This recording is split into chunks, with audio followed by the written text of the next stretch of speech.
If you thought we were done, well, welcome back to Afternoon Express because we still have one more delicious dessert recipe up our sleeves. Bring in Armand's lemon curd pots that are zingy and oh so delicious. Tell us more. I grew up with a mother who made the most incredible lemon meringue pies. And from a very young age, like lemons were just in abundance in our house. So lemon curd is like absolutely one of my favorite sweet dessert or, you know, dishes to enjoy. And then for the new book, I just went, okay, well, all the elements are basically low carb. It's just the sweetness that we've got to replace. And again, we're going to be using the xylitol. The crushed down xylitol. The crushed down xylitol, and the, powder that just, it's really easy to work with. But again, it's like a hollandaise, so it's a double cooker. We've got the pot going. It's a slow process that you don't want to, mess up because the eggs can cook and scramble. So. Oh, yeah, because that was my next question. Seeing this and looking at the texture of that lemon curd on top, how do you stop the curd from curdling? What's in a name? Yeah. It's like they want you to mess up. Do you know? Exactly. So it's just slow. And make sure that the bowl that you place over the double boiler does not touch the water. Because as soon as the water touches, that part's going to get extremely hot. And then it's going to start cooking. It's going to start cooking. So, yeah, we start off with some lemon zest. Thank you, Jeremy. You're welcome.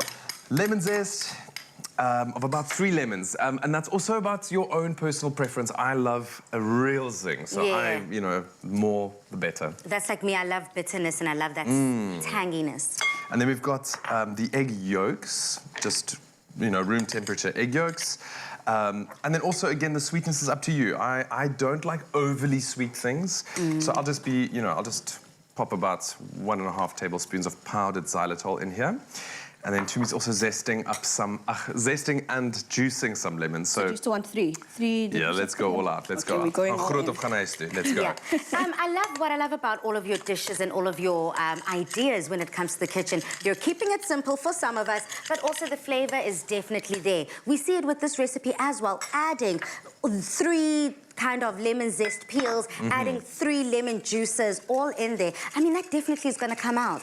Absolutely, yeah. And like I said, up to you as to how much lemon zest and juice you want to use. And I always go for fresh. There's such a difference. I've tried to go all the way with shortcuts, but nothing beats a fresh lemon. Yeah. If you buy pre-juiced that lemon juice that's in the bottle, it never does the right trick. You can. Yeah, that's great for a lemonade as well. Like I love adding that to just water and ice. Yeah, and a whole lot of sugar.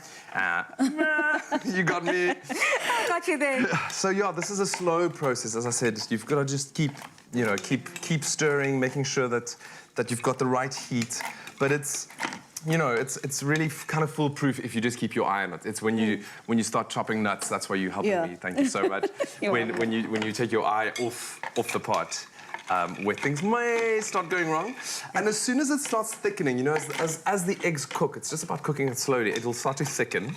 And then, I add a little bit of vanilla essence as well. As I said before, vanilla goes into everything.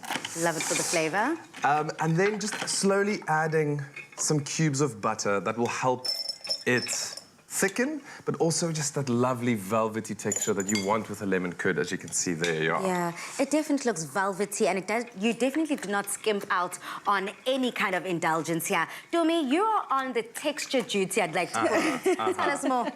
I think the one thing that I love about it, like you said, Kale, it's the texture. We've got the flavors of the lemon curd, so this is what it would look like once it's done. But then you also have something that sort of clears your palate after you've done that, which is the Greek yogurt that we've got here.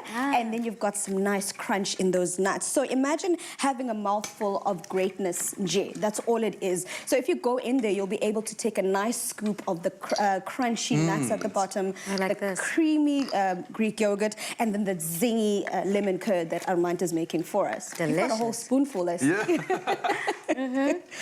Now I'm just going to continue chopping. Is it good? You're getting it. It's good, hey? It's those I love lemons. that. So as you can see, it's starting to thicken, and the end product. I can't believe this is homemade. Exactly, and how quick? How quick, and it's so versatile. You can, like you said, you know, you add it with yogurt, or you can use it as a base for a pie. That you know, just add some Italian meringue on top and pop it in the oven. This is delicious, Dumi. I cannot wait for you to get your hands Here on we this go. dessert because it is it's decadent to the next level. But you know that lemon flavor and having those glands at the back there of your throat opening up, it is the most delightful, refreshing kind of addition that you need after a very heavy meal. I cannot believe it's also low carb. And low carb. You see, that's the thing. It really doesn't have to be complicated. It doesn't have to be overwhelming. It's just making those subtle, small changes that can really make a big difference, like swapping out the English muffin for a brown mushroom, or swapping out conventional sugar with a substitute. Just head over to afternoonexpress.co.za to get your hands on this recipe and the ingredients list to this delicious dish and start indulging.